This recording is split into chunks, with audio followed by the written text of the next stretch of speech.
Cockroach Janata party కీలక ప్రకటన చేసింది. ఆగస్టు 5, 6 తేదీలో ఛత్రపతి సంభాజీనగర్లో భవిష్యత్ వ్యూహాలపై సీజేపీ 2 రోజుల కీలక సమావేశాన్ని ఏర్పాటు చేసింది. యువజన ఉద్యమం తదుపరి కార్యాచరణపై పార్టీ అగ్రనేతలు చర్చించనున్నారు. జంతర్ మంతర్లో ఉద్యమంలో పాల్గొన్న 50 మంది ప్రధాన వాలంటీర్లతో ఇప్పటికే సంప్రదింపులు జరిపారు. దేశవ్యాప్తంగా వాలంటీర్లతో నేషనల్ వైడ్ లిజనింగ్ టూర్ నిర్వహించనుంది సీజేపీ. యువత అవసరాలు, ఆకాంక్షలను తెలుసుకుని తదుపరి కార్యాచరణ రూపొందిస్తామని వెల్లడించారు. ధర్మేంద్ర ప్రధాన్ రాజీనామాకు దారితీసిన ఉద్యమం యువతలో కొత్త ఆత్మవిశ్వాసం నింపిందని సీజేపీ వ్యాఖ్యానించింది. యువత ఏకమైతే ఏ ప్రభుత్వాన్నైనా ఓడించగలదని నిరూపితమైందని సౌరవ్ దాస్ అన్నారు. లిజనింగ్ టూర్ షెడ్యూల్, తదుపరి కార్యాచరణ త్వరలో ప్రకటించనుంది కాక్రోచ్ జనతా పార్టీ.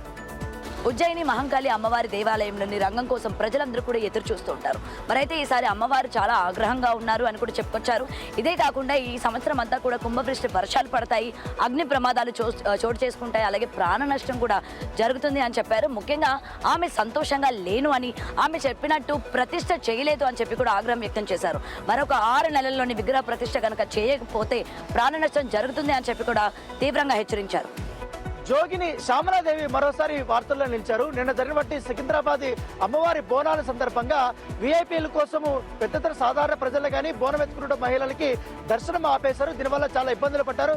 కేవలం నాతో పాటు కూడా కొంతమంది బోనం ఎత్తుకొచ్చిన మహిళలు కూడా కింద పడిపోయారు, స్పృహ తప్పి పడిపోయారు. నా బోనం కూడా కింద పడిపోయింది, ఇది తీవ్ర అపచారం అంటూ కూడా ఆమె నిన్న ఆందోళన చేసిన నేపథ్యంలో నిన్న జరిగినటువంటి సంఘటనకి పోలీసులే ప్రధాన కారణం, వారు చేసినటువంటి అత్యుత్సాహం వల్లే ఇంత ఘోరం జరిగిందంటూ కూడా ఆమె ఆరోపణలు చేశారు. సో ఇవాళ సికింద్రాబాద్ అమ్మవారి టెంపుల్ వరకు కూడా ఆమె పాదయాత్ర చేయడానికి వచ్చిన నేపథ్యంలో ఆమెను అడ్డుకున్నారు. తర్వాత పోలీసులు ఆమెతో చర్చలు జరిపిన తర్వాత ఆమెతో పాటు 5 మందిని మాత్రమే లోపలికి అనుమతించారు. దర్శనం చేసుకున్న తర్వాత పోలీసుల పైన కూడా ప్రభుత్వం పైన తీవ్ర విమర్శలు అయితే జోగిని శ్యామలాదేవి చేసింది. జీహెచ్ఎంసీ పరిధిలో రాష్ట్ర ప్రభుత్వం సుమారు 30 కోట్లను ఖర్చు పెట్టి ఈవీ ఛార్జింగ్ స్టేషన్లు ఏర్పాటు చేసింది.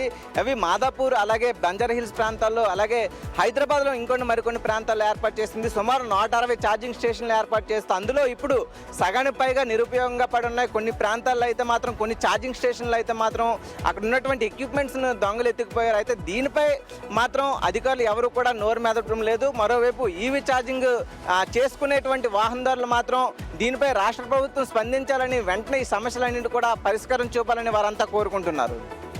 మాజీ మంత్రి, సీనియర్ నేత, తెలుగుదేశం పార్టీ ఆవిర్భావం నుంచి కూడా పార్టీతో ఉన్న యనుమల రామకృష్ణుడు పార్టీపై ధిక్కార స్వరం వినిపిస్తున్నారా అంటే అవుననే సమాధానం వినిపిస్తుంది. గత ఎన్నికల నుంచి ఆయనకు ఎమ్మెల్యే టికెట్ ఇవ్వలేదు, రాజ్యసభ టికెట్ ఆశించారు, అది లభించలేదు. గత 2 సంవత్సరాల కాలంగా ఎమ్మెల్సీ టికెట్ ఆశిస్తున్నారు, అది కూడా ఆయనకు దక్కలేదు. ఈ నేపథ్యంలో ఆయన ప్రభుత్వ తీరుపై పోరుబాటుకు సిద్ధమవుతున్నారంటే అవుననే సమాధానం వినిపిస్తుంది. కాకినాడ పోర్టుకి కోనా పోర్టుగా పేరు మార్చాలని చెప్పి యనుమల రామకృష్ణుడు తాజాగా డిమాండ్ చేస్తున్నారు. ఈ నెల 20వ తేదీ కల్లా ప్రభుత్వం దీనిపై నిర్ణయం తీసుకోవాలి, లేకపోతే ప్రజలతో కలిసి ఆందోళన చేసేందుకు తాను సిద్ధంగా ఉన్నాను. ముఖ్యంగా కాకినాడ పోర్టుకు సంబంధించి కోనసీమ ప్రాంత రైతులే ఎక్కువ స్థాయిలో భూములు ఇచ్చారు కాబట్టి అదే పేరుతో కాకినాడ పోర్టుని పేరు మార్చాలని చెప్పి ఆయన డిమాండ్ చేస్తూ ఉన్నారు. తిరుపతి సబ్ డివిజన్ పరిధిలోని ఊరేగింపులు, ర్యాలీలు, బహిరంగ సభలకు ఆంక్షలు విధించింది తిరుపతి పోలీస్ శాఖ. ఆగస్టు 1 నుంచి 31వ తారీఖు వరకు పోలీస్ 30 యాక్ట్ అమల్లో ఉంటుంది కాబట్టి ఏదైనా కార్యక్రమాలు చేయాలంటే ఖచ్చితంగా అనుమతి తీసుకోవాలంటూ కూడా అటు ఇప్పటికే ప్రకటన విడుదల చేసింది. ఎవరైనా ఆందోళనలు, ధర్నాలు చేస్తే మాత్రం కఠిన చర్యలు తీసుకుంటామని చెప్పి ఇప్పటికే హెచ్చరికలు జారీ చేసింది. అటు సెన్సిటివ్ ఏరియా అయినటువంటి తిరుపతి సబ్ డివిజన్ పరిధిలోని సో భక్తులు వస్తుంటారు కాబట్టి అదే రకంగానే తిరుపతి ప్రజలు అనేక సందర్భాల్లో ఇబ్బందులకు గురైనటువంటి సందర్భంగా ఈ ఒక 30 యాక్ట్ అమల్లో ఉంచినట్టు ఇప్పటికే పోలీస్ శాఖ ప్రకటన విడుదల చేసింది. విశాఖ సమీపంలోని గంగవరం బీచ్లో గల్లంతైన స్నేహితుల కోసం 2వ రోజు గాలింపు కొనసాగుతుంది. కోస్ట్ గార్డ్, నేవీకి చెందిన 2 హెలికాప్టర్లు గంగవరం బీచ్ నుండి సముద్ర తీర ప్రాంతాల్లో గాలింపు చేపడుతున్నారు. గంగవరం బీచ్ ప్రాంతంలో కొండల మధ్య డ్రోన్ల సాయంతో పోలీసులు గాలింపు చేస్తున్నారు. ఫ్రెండ్షిప్ డే కావడంతో గంగవరం బీచ్కి వెళ్లి ప్రమాదానికి గురైన నీతు దామోదర్ల ఆచూకీ ఇప్పటికీ తెలియకపోవడంతో కుటుంబ సభ్యులు తీవ్ర ఆందోళన వ్యక్తం చేస్తున్నారు. 2 రోజులు గడిచినా 2 మృతదేహాలు లభించకపోవడంతో గంగవరం బీచ్లో ఎదురు చూస్తూ కుటుంబ సభ్యులు రోధిస్తున్నారు. కొద్ది రోజుల్లో పెళ్లి జరగాల్సిన దామోదర్ కెరటాల తాకిడికి కొట్టుకుపోతున్న స్నేహితురాల్ని రక్షించే ప్రయత్నంలో గల్లంతయ్యాడు. నెల్లూరు జిల్లా కలువాయి మండలానికి జలజీవన మిషన్ 2వ విడతకి 3.34 కోట్లు నిధులు మంజూరు చేసింది ప్రభుత్వం. కలువాయి, కుల్లూరు, రాజపాలెం, నోకనపల్లి, కొలవాయిపల్లి, తెలుగురాయపురం వంటి గ్రామాలకి ఈ నిధులను కేటాయించారు.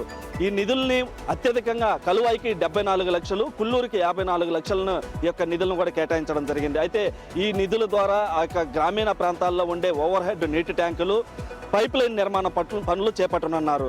గ్రామీణ ప్రజలకు మెరుగైన సురక్షిత తాగునీటిని కల్పించడమే ఈ యొక్క పథకం లక్ష్యమని అంటున్నారు.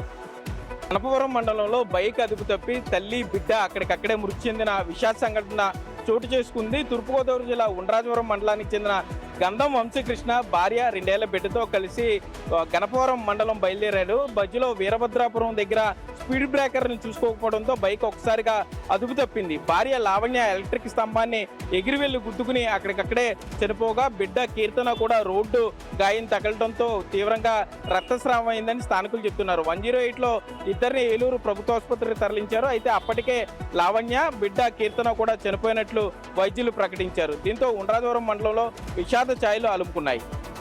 ఢిల్లీలో నవజాత శిశువును కొనుగోలు చేసి అక్కడ నుంచి ఇంటికి తరలించే క్రమంలో ఆ కొనుగోలు చేసిన జంటతో పాటు సహాయంగా వచ్చినటువంటి వ్యక్తిని కూడా విజయవాడ పోలీసులు అరెస్ట్ చేశారు. ప్రకాశం జిల్లా ముండ్లమూరు మండలం పోలవరం గ్రామానికి చెందినటువంటి ఒక జంట తమకు ఇంకా పిల్లలు పుట్టరని నిర్ధారించుకొని ఢిల్లీలో 6.59 లక్షల రూపాయలకు ఒక చిన్నారి శిశువును కొనుగోలు చేశారు. ఆ బిడ్డను తిరిగి తమ ఇంటికి తరలించే క్రమంలో విజయవాడలో అనుమానాస్పద స్థితిలో తిరుగుతూ ఉండడంతో పోలీసులు వాళ్ళని అరెస్ట్ చేసి పూర్తి వివరాలను కక్కించారు. వీరిపైనే కాకుండా వీరికి శిశువును అమ్మిన వారిపైన కూడా కేసు నమోదు చేసి దర్యాప్తు చేపట్టారు.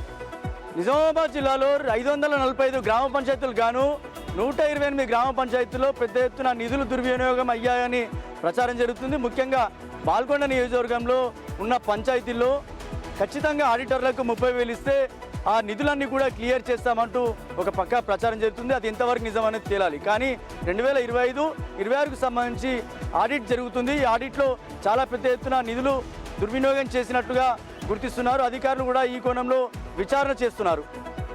ఆషాఢ మాసం వచ్చిందంటే బోనాలు సమర్పించడం మన ఆనవాయితీ. హైదరాబాదులో ఆషాఢం వచ్చిందంటే చాలా సందడి నెలకొంటుంది. కానీ ఇందుకు భిన్నంగా దక్షిణ కాశీగా పేరొందినటువంటి వేములవాడ రాజన్న ఆలయం లోపల బద్ది పోషమ్మకు ఏడాది పొడవునా కూడా ఇటు బోనాలు సమర్పిస్తూ ఉంటారు. ఇక్కడికి వచ్చేటువంటి భక్తులు అన్నము, పసుపు, బెల్లము, పానీయం చేసి అమ్మవారికి ఎప్పుడు కూడా నైవేద్యం సమర్పించడం, బోనాలు తీయడం ఎప్పుడు సంవత్సరం పొడవునా ఉంటుంది. ఇప్పుడు ఆషాఢ మాసం కావడంతో వేములవాడలో బద్ది పోషమ్మకు పెద్ద ఎత్తున కూడా బోనాలు సమర్పిస్తున్నారు. బ్రహ్మంగారి మఠం పీఠాపతి వ్యవహారం గత 5 ఏళ్లుగా వివాదాల చుట్టూ తిరుగుతూనే ఉంది. ఇటీవల తాత్కాలిక పీఠాధిపతి బాధ్యతలు చేపట్టిన వెంకటేశ్వర స్వామిపై తీవ్ర ఆరోపణలు చేశారు పూర్వ పీఠాధిపతి భార్య మారుతి మహాలక్ష్మి. వెంకటేశ్వర స్వామి పీఠాధిపతి బాధ్యతలు చేపట్టించి తనపై దాడులు చేస్తున్నారని, తనతో పాటు తన పిల్లలకు చంపుతామని బెదిరిస్తున్నారంటూ కూడా ఆమె సంచలన ఆరోపణలు చేశారు. వీటితో పాటు మహానివేత మండపం నుంచి తను అక్రమంగా ఖాళీ చేయించారని, ఖాళీ చేయకపోతే దాడులు చేస్తామని, చంపేస్తామని బెదిరిస్తున్నారని సంచలన ఆరోపణలు చేశారు. ఇప్పటికైనా ముఖ్యమంత్రి చంద్రబాబు, పవన్ కళ్యాణ్, లోకేష్ స్పందించి వెంకటేశ్వర స్వామిపై చర్యలు తీసుకోవాలని కూడా కోరుతున్నారు. సూర్యాపేట జిల్లాలో వివిధ ప్రాంతాల్లో పోగొట్టుకున్న 100 మొబైల్ ఫోన్లను రికవరీ చేసి బాధితులకు అప్పగించారు జిల్లా ఎస్పీ నరసింహ. మొబైల్ ఫోన్ పోయినట్లయితే వెంటనే పోలీస్ స్టేషన్లో ఫిర్యాదు చేయాలని, సిఐఆర్ పోర్టల్లో వివరాలను నమోదు చేసి తమ IMEI నెంబర్లని పొందుపరిస్తే రికవరీ చేస్తామని చెప్తున్నారు. నెల రోజుల వ్యవధిలోనే 100 మొబైల్ ఫోన్లను రికవరీ చేశారు. ప్రజల రక్షణే కాదు, వారి వస్తువులను కాపాడే భద్రత కూడా పోలీసులపై ఉంటుందని జిల్లా ఎస్పీ చెప్తున్నారు.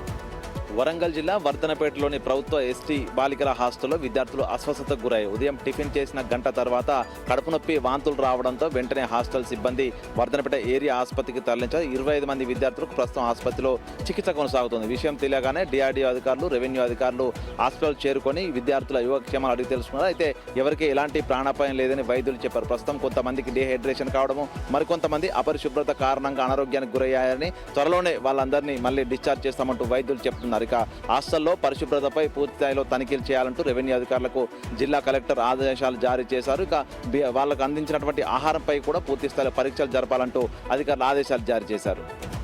ఉద్యోగ సంఘ జేఏసీ నాయకులతోటి సీఎం చంద్రబాబు నాయుడు ఈ నెల 10వ తారీఖు తర్వాత భేటీ కాబోతూ ఉన్నారు. ఇప్పటికే పలుమార్లు తమ సమస్యల పరిష్కారానికై మంత్రివర్గ ఉపసంఘం ముందు జేఏసీ నాయకులు సమావేశమయ్యారు. పలు దఫాలుగా ఈ సమావేశ చర్చలు జరిగాయి. ఈ చర్చల్లో ఉన్నటువంటి వినతులన్నింటినీ కూడా సీఎం దృష్టికి తీసుకువెళ్తామని మంత్రులు జేఏసీ నాయకులకు తెలిపారు. ఈ నేపథ్యంలో 10వ తేదీ తర్వాత సీఎంతో జేఏసీ నాయకుల భేటీ ఉండే అవకాశం కనిపిస్తోంది. బంగారం ధరలు రోజు రోజుకి పెరిగిపోతుంటే చాలా మంది బంగారం కొనుక్కోవడానికి ఆలోచిస్తున్నారు. అయితే గత వారం నుంచి కూడా బంగారం ధరలు స్టేబుల్ గానే ఉన్నాయి. 22 క్యారెట్ల 10 గ్రాముల బంగారం 1,44,220 రూపాయలు ఉండగా 22 క్యారెట్ల 10 గ్రాముల బంగారం 1,32,000 వద్ద కొనసాగుతుంది. అదేవిధంగా సిల్వర్ చూసుకున్నట్టయితే గత వారం నుంచి కూడా 2,35,000 వద్ద కొనసాగుతుంది. అదేవిధంగా ఇటు 18 క్యారెట్ల 10 గ్రాముల బంగారం 1,660 రూపాయల వరకు కూడా కొనసాగుతుంది. ఈ విధంగా చూసుకున్నట్టయితే మొత్తానికి హైదరాబాద్తో పాటు పలు ప్రాంతాలలో ఇదే విధంగా కొనసాగుతుంది. కాబట్టి కొనాలనుకునే వాళ్ళు ఇప్పుడు ఎగ్జాక్ట్గా మంచి టైం అంటూ కూడా ఎక్స్పర్ట్స్ చెప్పుకొస్తున్నారు. సూరారం దొడ్లవారి కుంట ఒకప్పుడు వర్షపు నీటితో కలకల్లాడుతూ ఉండేది. ఇప్పుడు చెత్తా చెదారంతో నిండిపోయింది. మరికొంత ఆక్రమణకి గురి కావడంతో స్థానికులు ఆగ్రహం వ్యక్తం చేస్తున్నారు. చుట్టూ పరిసర ప్రాంతంలో ఉన్నటువంటి వాళ్ళకి దోమలు ఈగలతో తట్టుకోలేకపోతున్నాము. ఇరిగేషన్ అధికారులు వెంటనే చర్యలు తీసుకోవాలి. కుంటల్ని కాపాడుకుంటే రానున్నటువంటి తరాలకు ఉపయోగకరంగా ఉంటుంది. ఇప్పటికే చాలా వరకు ఆక్రమణకి గురి కావడం వల్ల చిన్నపాటి వర్షం వచ్చిందంటే కాలనీ అంతా మునిగిపోయి అపార్ట్మెంట్లోకి వర్షపు నీరు వస్తుంది. వర్షపు నీరు రాకుండా ఉండాలి అంటే కుంటల్ని బాగు చేసుకోవాలి అని చెప్పేసి స్థానికులు చెప్తున్నారు. శ్రీకాకుళం జిల్లాలో ఎల్నినో ఎఫెక్ట్ చాలా స్పష్టంగా కనిపిస్తుంది. దీని కారణంగా ప్రజెంట్ రైతులు తీవ్ర ఇబ్బందులు పడుతున్నారు. ఈ ఖరీఫ్ సీజన్లో స్టార్టింగ్లో కురిసిన అడపాదడప వర్షాల కారణంగా రైతులు వరి సాగుకు మొగ్గు చూపారు. గతంలో మాదిరి ఆకుమల్ల విధానం కాకుండా కొత్తగా వెద పద్ధతిలో ఈసారి వరిని సాగు చేశారు. దానివల్ల పెట్టుబడి కూడా పెద్ద మొత్తంలోనే పెట్టారు. వర్షాలు లేకపోవడంతో ఒక గింజ కూడా మొలకెత్తలేదు. పెట్టుబడి మొత్తం పోయిందంటే రైతులు ఆవేదన వ్యక్తం చేస్తున్నారు. గత ఖరీఫ్తో పోల్చుకుంటే ఈసారి ఖరీఫ్లో 12,000 ఎకరాల్లో వరి సాగు ఎక్కువగా ఉందని అధికారులు చెప్తున్నారు. వరి సాగు పెరగడం కారణంగా పెట్టుబడి కూడా ఎక్కువ మొత్తం రైతులు నష్టపోయారు. రైతుల పరిస్థితి ప్రజెంట్ దారుణంగా ఉంది. ఉమ్మడి ఆదిలాబాద్ జిల్లాలో అటవీ అధికారులకు అడవిలో ఉండే గ్రామస్తులకు మధ్య నివురుగప్పిన నిప్పుల పరిస్థితి మారుతుందని చెప్పుకోవాలి. ఇందుకు సంబంధించి వరుస వివాదాలు ఆందోళన కలిగిస్తున్నాయి. నిర్మల్ జిల్లా కడె మండలం ఉడుంపూర్ గ్రామానికి సంబంధించిన 17 మంది పోడు రైతులు తమ కార్యాలయంపై దాడి చేశారంటూ ఇటు అటవీ అధికారులు పోలీసులకైతే ఫిర్యాదు చేశారు. ఆ ఘటనను మరొక ముందే మరోవైపు మంచిర్యాల జిల్లా జనారం మండలంలోని ఇందన్పల్లి అటవీ రేంజ్ పరిధిలో 6 యువకులు చేపల వేటకు వెళ్తే వాళ్ళని అదుపులోకి తీసుకుని వారిని కొట్టారంటూ ఆరోపిస్తూ పూర్తిగా పెద్ద ఎత్తున నిరసన కార్యక్రమాన్ని చేపట్టారు ఇందన్పల్లికి సంబంధించిన గ్రామస్తులు. ఈ 2 ఘటనలు కూడా పూర్తిగా ఇటు అటవీ సంబంధించిన అధికారులు మరియు ప్రజలకు మధ్య గ్యాప్ ని పెంచుతున్నట్లయితే సూచిస్తున్నాయి. పూర్తి ఆందోళన కలిగిస్తున్నాయని చెప్పుకోవాలి. కర్నూలు జిల్లా నిమ్మకల్ సంగాల గ్రామాల్లో టీడీపీ వైసీపీ వర్గపోరులో మొత్తం 34 మందిని పోలీసులు గుర్తించారు. కేసులు నమోదు చేసుకుని దర్యాప్తు చేశారు. ఎస్సీ ఎస్టీ అట్రాసిటీ చట్టాలను ఉపయోగించి ఆలూరు కోర్టులో ప్రవేశపెట్టడంతో 16 మందికి రిమాండ్కు విధించిన విషయం మనకు తెలిసిందే. అయితే ప్రజెంట్ వైసీపీ సోషల్ మీడియాలో నెట్టింట వైరల్గా మారింది. దళితుడైనటువంటి నాగరాజు తమ భార్యకు నైటీని చింపివేస్తున్నటువంటి వీడియోస్ ఏవైతే ఉన్నాయో అదంతా కూడా పోలీసుల సమక్షంలోనే ప్రీ ప్లాన్డ్గా జరిగిందంటూ వైసీపీ మండిపడుతుంది. అయితే నెట్టింట సోషల్ మీడియాలో వైరల్గా మారినటువంటి ఆ వీడియోలను ఏపీ ఫ్యాక్ట్ చెక్ ద్వారా నిజమైన రిజల్ట్ ఇవ్వాలంటూ కూడా నెటిజన్స్ అంతా కోరుతున్నటువంటి సిచ్యువేషన్ కనిపిస్తూ ఉంది. భారత నౌకాదళ అవసరాల కోసం నిర్మించిన diving support craft A24 ship బంగాళాఖాతంలో జలప్రవేశం చేసింది. Chief of personnels vice admiral Gurucharan సమక్షంలో నౌకాదళ సాంప్రదాయ పద్ధతిలో షిప్ను జలప్రవేశం చేయించారు. కోల్కతాలోని టిటాగర్ రెయిన్ సిస్టమ్ లిమిటెడ్ నిర్మించిన A24 craft ship navy diving support అవసరాలకు ఎంతగానో ఉపయోగపడుతుందని నేవీ అధికారులు తెలియజేస్తున్నారు. ఈ క్రాఫ్ట్ షిప్ డిజైన్ నిర్మాణ ప్రక్రియ మొత్తం ఇండియన్ నేవీ రక్షణ మంత్రిత్వ శాఖ నిబంధనలకు ఇండియన్ రిజిస్టర్ ఆఫ్ షిప్పింగ్కు లోబడి నిర్మాణం పూర్తయిందని నేవీ అధికారులు తెలియజేస్తున్నారు. ఇండియన్ నేవీలో తూర్పు నౌకాదళానికి ఉన్న అవసరాలతో ఈ A24 డైవింగ్ సపోర్ట్ క్రాఫ్ట్ను ఇండియన్ నేవీ ఆవిష్కరించింది. సోషల్ మీడియాలో భావ ప్రకటన స్వేచ్ఛ పేరుతో హద్దులు మీరుతున్నారు. ఇప్పుడు ఏకంగా ఒక మహిళా సీనియర్ ఐపీఎస్ ఆఫీసర్ను టార్గెట్ చేస్తూ ట్విట్టర్ వేదికగా ఎక్స్లో అత్యంత జుగుప్సాకరమైనటువంటి పదజాలం వాడు కామెంట్లు చేస్తున్నారు. సో అతని కోసం పోలీసులు వేట కొనసాగిస్తున్నారు. ఇప్పటికే అతనిపైన కేసులు కూడా నమోదు చేశారు. ఎక్కడ ఏ ప్లేస్లో ఏ ఐడితో అతను ఈ కామెంట్లు చేస్తారో దానిపైన ఈ కామెంట్లు వెనక ఉన్నటువంటి దుర్దేశం వెనకపైన ఇప్పుడు దర్యాప్తు చేస్తున్నారు. సో ఇటీవల కాలంలో ఐపీఎస్ ఆఫీసర్ల పైన కానీ ఐఏఎస్ ఆఫీసర్ల పైన కానీ కావాలని కొంతమంది పనిగట్టుకుని దుష్ప్రచారం చేయడంతో పాటు వారిని వ్యక్తిగతంగా కూడా బూతులు తిడుతున్నారంటూ కూడా పోలీసులు ఆగ్రహం వ్యక్తం చేస్తున్నారు. కాబట్టి ఇక మీద సోషల్ మీడియాలో హద్దులు మీరితే మాత్రం కఠినమైనటువంటి చర్యలు తీసుకుంటామని పోలీసులు ఆగ్రహం వ్యక్తం చేస్తున్నారు. అమరావతిలో జరుగుతున్నటువంటి పనుల సంబంధించినటువంటి వివరాలను అధికారులు ఇంజనీర్లతో కలిసి కాంట్రాక్ట్ సంస్థ ప్రతినిధులతో కూడా సమావేశమవుతున్నారు మంత్రి నారాయణ. ఈ సమావేశంలో ప్రస్తుతం వర్షాకాలం నడుస్తున్న నేపథ్యంలో ఎక్కడా ఇబ్బంది లేకుండా నిర్మాణ పనులు సాగాలని అధికారులకు సూచించారు మినిస్టర్ నారాయణ. ఇక ఐకానిక్ భవన్తో పాటుగా సెక్రటేరియట్, మంత్రుల క్వార్టర్స్తో పాటు సచివాలయం ఇవన్నీ కూడా పనుల నిర్మాణ పనులు ఎంతవరకు వచ్చాయనే వివరాలు అడిగి తెలుసుకున్నారు. ముఖ్యంగా ప్రస్తుతం ఏదైతే టార్గెట్ ఇచ్చారో 2028 నాటికి పూర్తి చేయాలన్న టార్గెట్ తోటి ముందుకు వెళ్లాలని కూడా అధికారులకు మంత్రి సూచించారు. యాదాద్రి థర్మల్ ప్లాంట్ వద్ద ఉద్రిక్తత పరిస్థితి నెలకొంది. వీర్లపాలెం గ్రామస్తులంతా కూడా ప్లాంటును ముట్టడించారు. ప్లాంటు నిర్వహణకు భూములు కోల్పోయిన వారందరికీ కూడా ఉద్యోగాలు ఇస్తామని చెప్పి ఇప్పటి వరకు ఉద్యోగాలు ఇవ్వలేదని వారంతా డిమాండ్ చేస్తున్నారు. పోలీసులు కూడా భారీగా మోహరించడం జరిగింది. కానీ ప్రభుత్వం ఇప్పటి వరకు 2 విడతల్లో భూములు కోల్పోయిన రైతులకు ఉద్యోగాలు కల్పించింది. కానీ వీరంతా కూడా ఆ కబ్జాలో ఉండి సేద్యం చేస్తున్న వారు, వీరికి మాత్రం ఇంకా ఉద్యోగాలు రాలేదు. ఎట్టి పరిస్థితుల్లో తమకు కూడా ఉద్యోగాలు కల్పించాలని, లేని పక్షంలో పెద్ద ఎత్తున ఆందోళన చేస్తామని డిమాండ్ చేస్తున్నారు.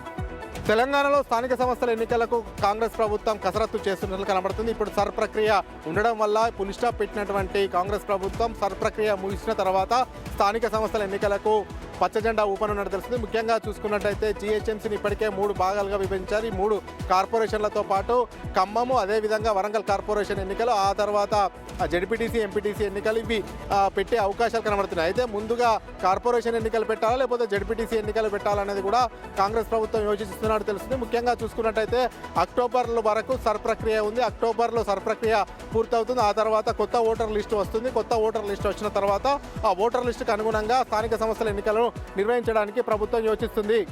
తెలంగాణలో అక్రమ నిర్మాణాలు, భూ కబ్జాలు అరకడానికి ఏ రకంగా అయితే హైడ్రా అథారిటీని తీసుకొచ్చారో అదే తరహాలో ఇటు కల్తీ ఆహారం, నకిలీ మందులను అరకడానికి మరొక అథారిటీని తీసుకొస్తుంది. అదే టీజీ సేఫ్. ఇటు ఫుడ్ సేఫ్టీ కంట్రోల్, అలాగే డ్రగ్ కంట్రోల్, ఈ 2 కూడా ఒకే గొడుగు కిందకు వచ్చి టీజీ సేఫ్గా పనిచేస్తాయి. ముఖ్యంగా తెలంగాణలో సురక్షితమైనటువంటి ఆహారం అందించడం, నాణ్యమైనటువంటి మందులను అందించడమే టీజీ సేఫ్ లక్ష్యం అంటూ ప్రభుత్వం చెప్తుంది. మరి ఎంతవరకు పనిచేస్తుంది, ఎప్పుడు ఇది ముందుకు వస్తుంది అనేది వేచి చూడాలి.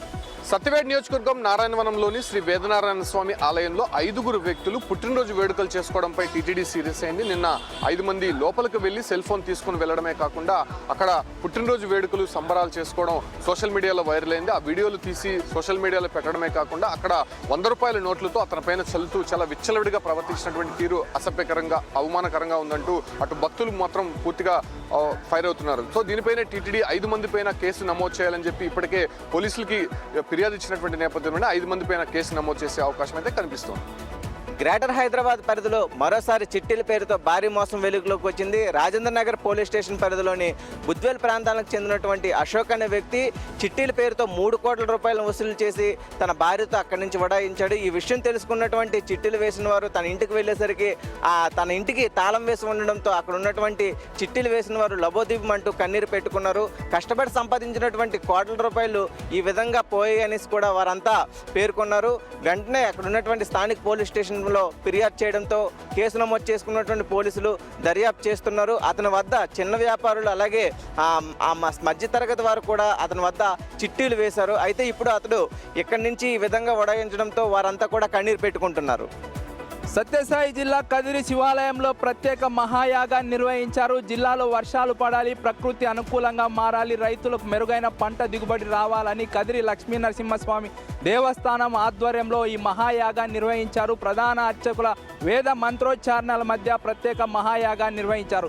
జిల్లాలో ఎల్నినో కారణంగా వర్షాలు పడడం లేదు. వర్షం లేకపోవడంతో పంటలు ఎండిపోతున్నాయి. చాలా ప్రాంతాల్లో రైతులు పంట కూడా వేయలేదు.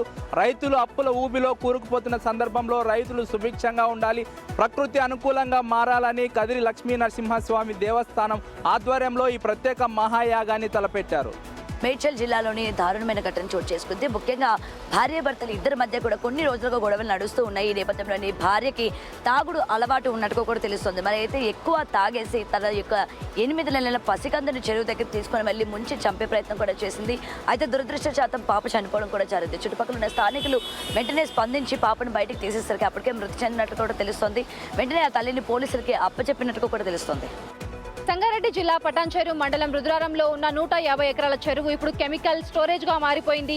వానలను అడ్వాంటేజ్గా తీసుకున్న కెమికల్ ఫ్యాక్టరీస్ వేస్టేజ్ అంతా చెరువులోనే డంప్ చేస్తూ ఉన్నాయి. దానివల్ల చెరువులో ఉన్న చేపలు ఆక్సిజన్ అందక చచ్చిపోయి నీటిపై తేలుతున్నాయి. ఆ చేపలను అక్కడ లోకల్స్ తింటున్నారు. వాటి వల్ల ప్రాణాలు పోయే ఛాన్స్ ఉన్నట్లు కూడా తెలుస్తోంది. అయితే దీనిపైన పొల్యూషన్ కంట్రోల్, రెవెన్యూ, ఫిషరీస్ అధికారులు తొందరగా చర్యలు తీసుకోవాలి, ఆ కెమికల్ ఫ్యాక్టరీస్ని బ్యాన్ చేయాలి అని చెప్పి లోకల్స్ డిమాండ్ చేస్తున్నారు.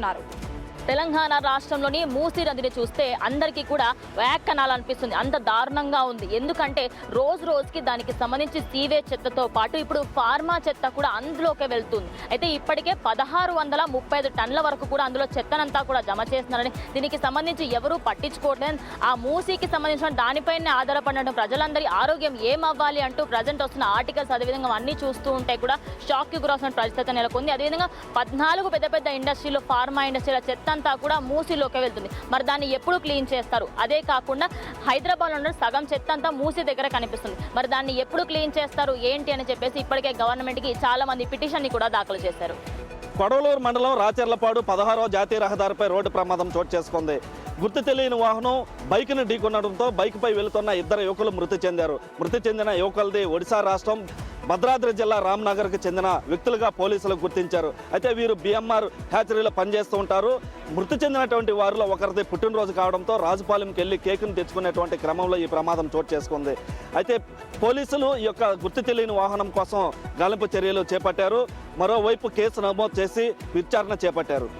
నంద్యాల జిల్లా ఎర్రగూడూరు గ్రామ శివారులో ఎలుగుబంటి కలకలం రేపుతుంది. కర్నూలు గుంటూరు జాతీయ రహదారి దాటుతుండగా ఒక్కసారిగా వాహనదారులు షాక్కు గురయ్యారు. నిత్యం తమ గ్రామ శివారులో అనేక సార్లు అటవీ జంతువులు వస్తూ సంచరిస్తూ ఉన్నా అటవీ సంబంధిత అధికారులు ఎలాంటి చర్యలు చేపట్టడం లేదు. గ్రామ శివారులో ఉన్నటువంటి పంట పొలాల్లోకి వెళ్ళాలంటే బిక్కుబిక్కుమంటూ బ్రతుకుతున్నామంటూ గ్రామస్తులంతా కూడా వాపోతున్నారు. ఇప్పటికైనా అటవీ సంబంధిత సిబ్బంది ఖచ్చితంగా తమ నల్లమల్ల ఫారెస్ట్ నుండి ఎలాంటి అటవీ జంతువులు తమ గ్రామ పరిధిలోకి రాకుండా ఫెన్సింగ్ ఏర్పాటు చేయాలంటూ డిమాండ్ చేస్తూ ఉన్నారు. ఇప్పుడు ప్రజెంట్ ఎలుగుబంటి సంబంధిత వీడియోలు సోషల్ మీడియాలో నెట్టింట వైరల్గా మారాయి.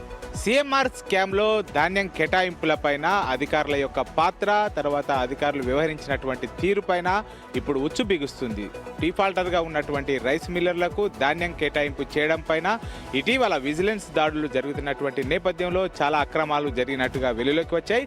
సుమారు 600 కోట్ల వరకు కూడా అక్రమాలు జరిగినట్టుగా ఇటు వెలుగులోకి రావడంతో ఇప్పుడు అధికారుల పాత్ర పైన ఇటు ఉచ్చు బిగుస్తున్నట్టుగా తెలుస్తుంది. ముఖ్యంగా డిఫాల్టర్గా ఉన్నటువంటి రైస్ మిల్లర్లకు ఎలా కేటాయిస్తారని చెప్పి విజిలెన్స్ అధికారులు ఆరా తీస్తున్నారు. ఆదిలాబాద్ గ్రామీణ మండలం అంకోలి గ్రామానికి చెందిన సుధాకర్ గౌడ్ అనే వ్యక్తిని విద్యుత్ తీగల అమర్చి హత్యాయత్నం కేసులో 3 నిందితులపై కేసు నమోదైంది. ఇందుకు సంబంధించి స్వామి అనే వ్యక్తిగత కక్షలతో పూర్తిగా సుధాకర్ గౌడ్ని హతమార్చాలని పూర్తిగా ప్రణాళిక అయితే రూపొందించారు. ఇందుకు సంబంధించి అర్ధరాత్రి పూర్తిగా విద్యుత్ తీగలను అతని ఇంట్లోకి పంపించి అతని విద్యుత్ షాక్తో చంపాలనే ప్రయత్నం చేశారు. ఇందుకు సంబంధించి సదరు బాధితుడు సుధాకర్ గౌడ్ మేల్కొని బయటకు రావడంతో ఒక్కసారిగా నిందితులు పరారయ్యారు. ఇందుకు సంబంధించి 2 నిందితులను అయితే అదుపులోకి తీసుకున్నారు పోలీసులు. ప్రధాన నిందితుడు స్వామి అయితే పరారులో ఉన్నట్లయితే తెలుస్తుంది. మైదుకూరు మండలం ఎల్లంపల్లి గ్రామంలో ఒక భూ వివాదంలో ఇరు వర్గాల మధ్య ఘర్షణ వాతావరణం జరిగింది. ఇరు వర్గాలు ఒకరిపై దాడులు పరిదాడులు చేసుకున్నారు. అయితే ఇదే గ్రామానికి చెందిన మూల సిద్ధార్థి గత 80 ఏళ్ళుగా ఈ భూమి సాగు చేస్తున్నామని చెప్తుంటే మరో వర్గం మాత్రం ఇది మా అధీనంలో ఉంది, మా దగ్గర ఆధారం చెప్తున్నారు. సో ఈ భూ వివాదానికి గత కొంతకాలంగా కోర్టులు నడుస్తున్నప్పటికీ కూడా ఒకరిపై ఒకరు సాయంత్రం దాడులు చేస్తున్నారు. వీటికి సంబంధించి కూడా పోలీసులు ఘటనా స్థలాన్ని చేరుకొని కేసులు నమోదు చేసిన రెవెన్యూ అధికారులు మాత్రం ఇది కోర్టు పరిధిలో అంశం కాబట్టి కోర్టులో తేలాలని కూడా అధికారులు చెప్తున్నారు. కామారెడ్డి జిల్లాలో 16 ఏళ్ల బాలుడు సూసైడ్ చేసుకున్న ఘటన కలకలం రేపింది. తన తల్లి కాలు విరిగి ఆసుపత్రిలో చికిత్స పొందుతుంటే ఇంట్లో ఒంటరిగా ఉన్న అబ్దుల్ మనస్తాపం చెంది ఆత్మహత్య చేసుకున్నాడు. ఒక్కసారిగా ఆ కుటుంబంలో విషాదశాలు అనుకున్నాయి. ఒక పక్క బాలుడు సూసైడ్ చేసుకోగానే స్థానికులు ఆసుపత్రికి తీసుకెళ్లే లోపే చనిపోయాడు. ఇటు తల్లి కాలు విరిగి చికిత్స పొందుతుంది. ఆ తల్లి ఆర్తనాదాలు మిన్నంటాయి. ఆ కుటుంబంలో మాత్రం విషాద ఛాయలు అలుముకున్నాయి. సెల్ ఫోన్ ఛార్జర్ కోసం పరుగులు తీసి ఓ వ్యక్తి ప్రాణాలు కోల్పోయాడు. మచిలీపట్నానికి చెందిన మంత్రి నారాయణరావు తిరుపతిలో స్టేట్ బ్యాంక్ దానికి సంబంధించినటువంటి శాఖలో కుక్గా పనిచేస్తున్నాడు. తిరుపతిలో రైలు ఎక్కిన అనంతరం ఆయన విజయవాడలో రైలు దిగిపోయాడు. కానీ దిగిపోయే సమయంలో ఛార్జర్ మర్చిపోవడంతో మరలా వెనక్కి పరిగెత్తుకుంటూ వచ్చి రైలు ఎక్కడి ఈలోపే రైలు కదిలిపోయింది. ఈ పరిగెత్తే క్రమంలో ఆయన ఒక్కసారిగా ఆయాసానికి గురవడం ఒక రైల్లోనే కుప్పకూలిపోయాడని ప్రయాణికులు చెప్తున్నారు. వెంటనే సిపిఆర్ చేసిన ఫలితం లేకపోయింది. రైలు ఏలూరు వచ్చిన అనంతరం వైద్యులు పరిశీలించి అప్పటికే గుండెపోటుతో నారాయణరావు మృతి చెందినట్లుగా ప్రకటించారు. నారాయణరావు వద్ద ఉన్న సెల్ ఫోన్ ఆధారంగా ఆయన బంధువులకి సమాచారం అందించారు. మృతదేహాన్ని ఏలూరు ప్రభుత్వ ఏరియా ఆసుపత్రి మార్చురీకి తరలించారు. రైల్వే పోలీసులు అనుమానాస్పద కేసు నమోదు చేసి దర్యాప్తు చేస్తున్నారు. ప్రమాదవశాత్తు విద్యుత్ షాక్కు గురై లారీ డ్రైవర్ మృతి చెందిన సంఘటన మార్కాపురం జిల్లా సిఎస్పురం మండలం ఉప్పలపాడు గ్రామంలో చోటు చేసుకుంది. గ్రీన్ఫీల్డ్ హైవే నిర్మాణాల కోసం అవసరమైనటువంటి ఎక్సావేటర్ను లారీపై తీసుకుని వస్తుండగా దాని ఎత్తు ఎక్కువ ఉండడంతో అక్కడ ఉన్నటువంటి 11 kV విద్యుత్ వైర్లను అది తాకింది. వెంటనే లారీ మొత్తం కూడా విద్యుత్ షాక్కు గురైంది. లారీ డ్రైవర్ వెంకట సుబ్బయ్య అక్కడికక్కడే మృతి చెందాడు. అది గమనించినటువంటి స్థానికులు వెంటనే విద్యుత్ ప్రవాహాన్ని ఆపి పోలీసులకు సమాచారం ఇచ్చారు.